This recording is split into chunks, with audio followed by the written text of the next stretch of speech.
Bonjour à toutes et à tous. Les 2 ans du Irak commémorés par les étudiants. Ils avaient pris l'habitude de descendre dans les rues le mardi. Ça, c'était en 2019, en écho aux fameuses marches du vendredi. Et bien hier, ils ont renoué avec la tradition, malgré les interdictions de manifester mises en place pour lutter contre la pandémie. Ils se sont de nouveau donné rendez-vous, mais se sont heurtés à un important dispositif de sécurité. Nous sommes des étudiants, pas des terroristes, ont-ils scandé. Brefs échauffourées avec la police. On apprenait dans la soirée qu'une vingtaine de personnes avaient été interpellées, certaines ensuite relâchées. Le Maroc, les derniers chiffres sanitaires sur la pandémie avec plus de 446 cas détectés hier, 15 nouveaux décès, près de 2 636 000 personnes qui ont reçu une première dose de vaccin au Maroc, plus de 31 000 ont reçu la deuxième et sont donc désormais vaccinés. En France, justement, pour revenir un petit peu dans la course à la vaccination, ne pas se laisser devancer, eh bien, depuis hier, les pharmaciens prennent le relais des médecins pour vacciner. Attention, le cadre est très strict. Le vaccin d'AstraZeneca est administré dans un premier temps. Les personnes âgées de 50 à 64 ans atteintes de diabète ou d'obésité sont concernées. Reportage à suivre. Ce sera dans cette matinale dans nos prochaines éditions.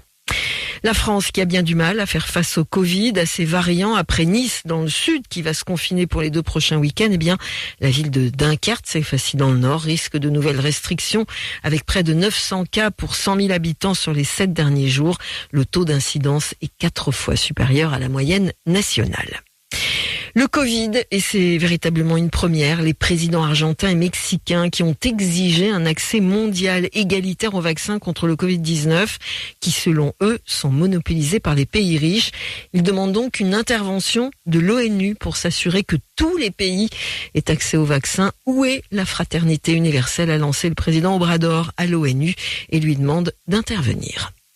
Sur notre continent, le candidat du pouvoir à l'élection présidentielle au Niger, Mohamed Bazoum, l'a donc emporté avec près de 56% des voix face à son adversaire, Mahaman Ousmane, ancien président du pays. C'était dans la période de 1993 à 1996. L'opposition a dénoncé hier, je cite, un hold-up électoral.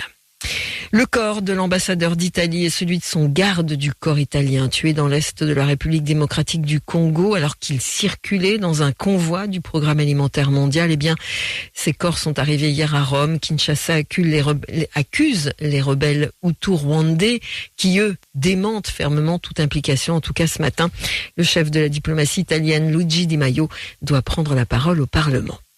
2 infos concernant le sport. Le Wydad et son entrée dans la phase de poule de la Ligue des Champions. Le Wydad a donc battu sur son terrain le Petro Luanda, 1-0. Le WAC en tête de son groupe avant le match. Ce sera dimanche à Ouagadougou contre les Sud-Africains du Kaizer Chiefs. Et puis, des nouvelles de Tiger Woods, la star du golf, victime d'un accident de la route. C'était hier matin, très tôt, alors qu'il circulait à Los Angeles. Sa voiture, visiblement, a fait une embardée, plusieurs tonneaux et a percuté ensuite un arbre. Tiger Woods est grièvement blessé aux jambes et doit subir plusieurs interventions chirurgicales pour réduire les nombreuses fractures. Voilà donc pour cette synthèse. Je vous souhaite un excellent réveil à l'écoute de nos programmes.